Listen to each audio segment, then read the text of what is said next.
নমস্কার বন্ধুরা, আমি রূপম। আজ তোমাদের জন্য অভিশপ্ত বাড়ির পার্ট 2 নিয়ে হাজির হয়েছি। গল্পটা শুরু করছি, শুনতে থাকো।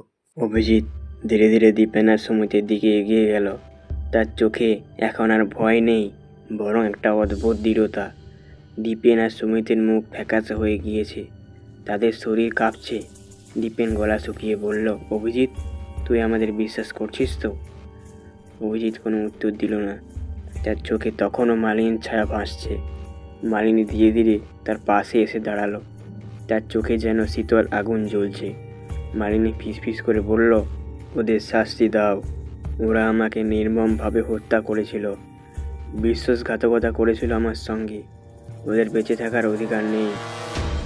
অভিজিৎ ফিসফিস করে বলল, কিন্তু আমি কি সত্যি ওদের হত্যা করব? মালিনী হেসে বলল, হ্যাঁ, ন্যায় বিচার যা করবি তা ঠিক সময়েই করবি। অভিজিৎ এবার দীপেনের আর সুমিতের মুখের দিকে তাকালো, তারপর তাদের দিকে এগিয়ে গেল। দীপেন ভয়ে এক পা পিছিয়ে গেল। সুমিত কাপা গলায় বলল, অভিজিৎ, বিশ্বাস কর, আমরা ইচ্ছা করে করিনি। অভিজিৎ বলল, তাহলে বলো কি হয়েছিল? দীপেন ফিসফিস করে বলল, 5 বছর আগে এই বাড়িতে আমরা এসেছিলাম। আমরা তখন মজা করছিলাম। মালিনী আমাদের সঙ্গেই ছিল।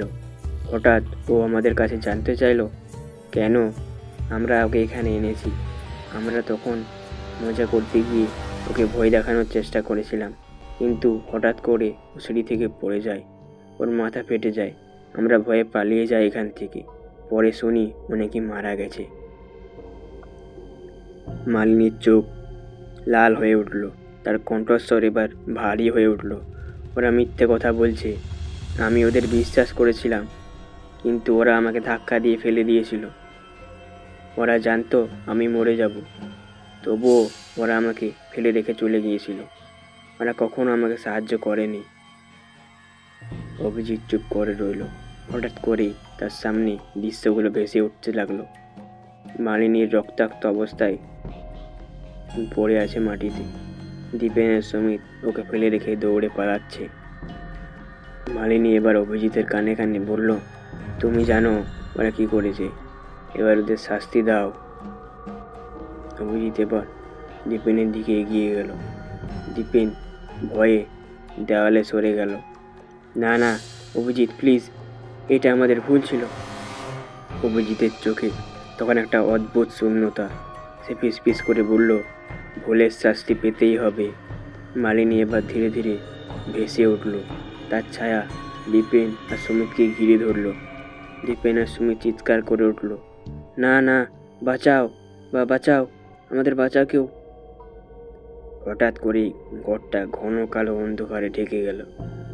অভিজিৎ দেখতে পেল মালিনী তাদের শরীর জড়িয়ে ধরেছে। তাদের চিৎকার ধীরে ধীরে ক্ষীণ হয়ে এলো।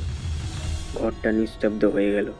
মালিনী এবার অভিজিতের দিকে তাকিয়ে বলল, ন্যায় বিচার হলো, এবার আমি শান্তি পাব। মালিনীর অবয়ব ছায়া ধীরে ধীরে মিলিয়ে গেল। অভিজিৎ একা দাঁড়িয়ে রইল। তার চারপাশে গভীর নিস্তব্ধতা। ঘরটা আস্তে আস্তে খুলে গেল। বাইরে ভোরের আলো ফুটে উঠেছে। অভিজিৎ ধীরে ধীরে বাইরে বেরিয়ে এলো। তার কানে যেন এখন মালিনীর কণ্ঠস্বর ভাসছে, ন্যায় বিচার হলো। বন্ধুরা, আজকের পার্টটা কেমন লাগলো অবশ্যই তোমরা কমেন্টে জানাবে। যদি ভালো লাগে অবশ্যই ভিডিওটা একটা লাইক করবে। আর যদি তোমরা আগের পার্টটা না দেখে থাকো, তাহলে আমার চ্যানেলে গিয়ে অবশ্যই তোমরা আগের পার্টটা দেখে এসো, নাহলে এই পার্টটা কিছু বুঝতে পারবে না। পরের দিন ঠিক সন্ধ্যে 7টার সময় আরেকটা নতুন গল্পের সঙ্গে তোমাদের সঙ্গে দেখা হচ্ছে।